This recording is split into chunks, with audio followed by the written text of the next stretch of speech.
مش بترد ليه؟ طب انا عملت ايه؟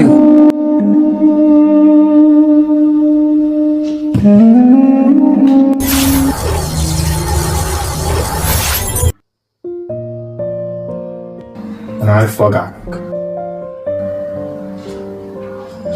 مالك؟ استنى ترد عليا. انت عندك كام سنة؟ 17. بقالك كتير قوي ما اتكلمتش معايا، وانا مش قادر اعيش من غيرك. انا عايز اقول لك كلمتين، لو كنت سمعتهم وانت في سنك عمرك ما كنت هتتوجع الوجع ده دلوقتي.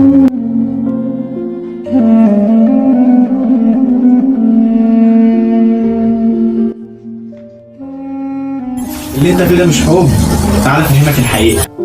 اللي انت شفته ده شكل الشباب اليومين دول، هما بس محتاجين حد يوعيهم ويكشف لهم الستاره عشان يكتشفوا الحقيقه. اسمعني كويس بقى يا صاحبي، انا هقول لك كلمتين لو انت كنت سمعتهم من بدري كان زمان حالك دلوقتي غير. البنت اللي انت متعلق بيها واللي بتجري وراها، اللي مفكر نفسك اللي انت هتتجوزها وان اللي مفيش غيرها في الكون، يا حبيبي ركز معايا، ده مش حب، ده اسمه اعجاب المراهقه. اعجاب ده بيجي في سننا، تمشي في الشارع تشوف اي بنت تلاقيها تقول هي ديت اللي مفيش زيها اتنين. فجأة في اللحظة ديت الشيطان يدخل ويلعب لعبته. ما هو هنا سكة الشيطان، هيجي ويقول لك مضيعهاش، دي فرصتك، دي اجمل واحده في الكون، مع ان الحقيقه انت مش عارف صوتها عامل ازاي ولا حتى تفكيرها عامل ازاي. يا عم وافترض ان انت عرفت توصل للبت ديت خلاص وكلمتها وبداتوا تتكلموا الليل بقى، تقعدوا تتكلموا قبل ما تناموا وتحس انك لقيت نصك التاني، بس صدقني العلاقه دي مش هتكمل. واحد منكم هيجي يقول لي عمرو العلاقه ديت ممكن ما تكملش. لا ده مش ممكن، ده اكيد. في دراسة عملوها على طلاب الثانوية واكتشفوا ان بنسبة 95% او 99% من العلاقات ديت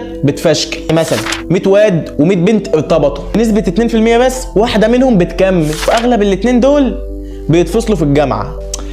طب ليه؟ لانك لسه بتتشكل وهي كمان لسه بتتغير، وانتوا الاتنين لسه مش في مرحلة اختيار الحياة، انتوا في مرحلة تجربة المشاعر. اما الحب الحقيقي بقى مش بيبدأ من الشكل ولا من الشات بالليل ولا من الاحساس الجديد. الحب الحقيقي بيبدأ لما تعرف الشخص بجد، تفهم بيفكر ازاي، نفسه يوصل لايه، طموحه فين، عقله ماشي ازاي. الحب مش اندهاش، الحب معرفة زائد اندهاش زائد نضج. فلو انت متعلق بحد دلوقتي ومش قادر تشوف غيره، اسمعها مني، دي مش نصيبك.